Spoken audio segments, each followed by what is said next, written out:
we've made the decision to not open in the state of California.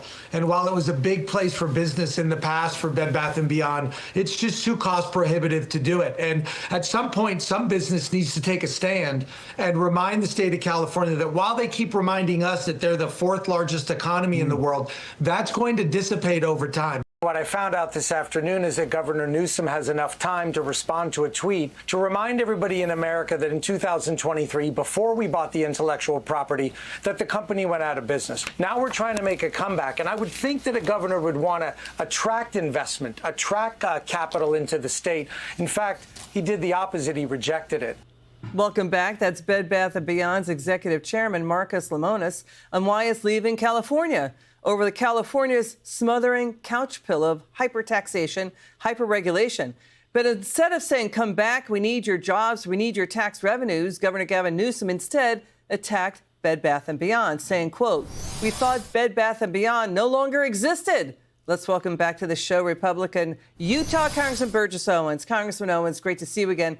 Shouldn't he say, come back, we need your jobs? Because look at this. Newsom and state Democrats overspent California deep into the red. California has an $11 billion budget deficit. They burned through $108 billion in just 2 years. Well, first of all, thanks again for enjoy talking with you. We're seeing a couple things with this governor. One is someone who thinks he's God's gift to everybody around him. And number two, someone who has no idea what business looks like. We've dealt with these kind of Democrats for decades, the black community.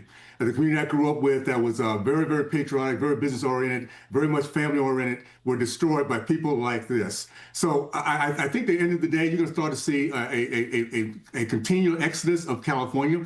People love freedom. They love the ability to dream. And you have arrogant people like this that do nothing but bring hopelessness, divisiveness, and the idea that you have to lean on the government to ever make it. For him to put down a company that went through bankruptcy and came back, that's the American dream. It's to fall flat, come back up, and be able to continue to give your products or your whatever it is you're trying to bring to the marketplace. He would have no idea how it works like because he's never done anything like this. You know, it's an important point you make that these politicians don't work in the private sector, and they sit there from on high making these edicts and decisions. And now the Hill decision desks average of 30 polls. Nearly 3 dozen polls finds half of voters disapprove of Newsom. They don't like him.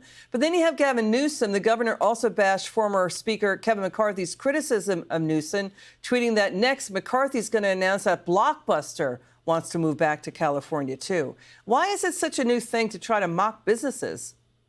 Well, this is the way the Democrats roll. These are elitists. These are the left Marxists. They don't quite get it. They see themselves, again, as the ends and the means of everything. So the only thing you can do is for Californians to hope they will kind of wake up and fire them. Let them go. Let them do something else in the marketplace, but not lead them as we move forward. Because everything he's touched so far in California has turned south. And everybody's trying to get out of California because of it. But at the end of the day, it's going to be up to Californians to decide if they want this hopelessness, this anger, this divisiveness, or they want to go ahead and get back to what Trump is bringing back, the good old American positive excitement, hopefulness, and the idea that you can run your own life and do some great things with it in the process. I mean, you know, it's businesses and taxpayers who pay Newsom's paycheck. Now to this.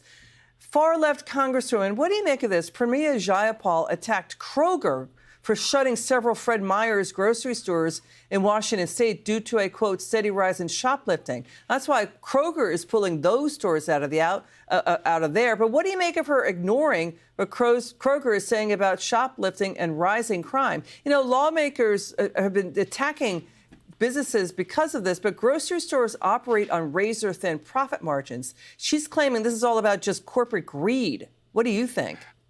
Well, this is why education is so important, Liz. This is why we're focused right now, make sure our kids do not believe the way these people are. They know how to destroy things. That's all. They have never built anything in their lifetime. And to get to that end game, it comes back to what they can do for us as opposed to what we can do for ourselves. So, you know, this is getting very old. I would say a great thing about what we the people did in November, we broke the Democratic message. We broke the Democratic Party. They're going to continue to do what they do, and I would encourage them to do that. So we'll have the greatest choice ever when it comes down to 2026, and keep our country going back to the the vision of becoming a more perfect union and being able to build our dreams. And that's what this country comes down to. And we're going to get that done as Democrats continue to show us who they are. Thank you so much, Congressman Burgess Owens. Good to see you again.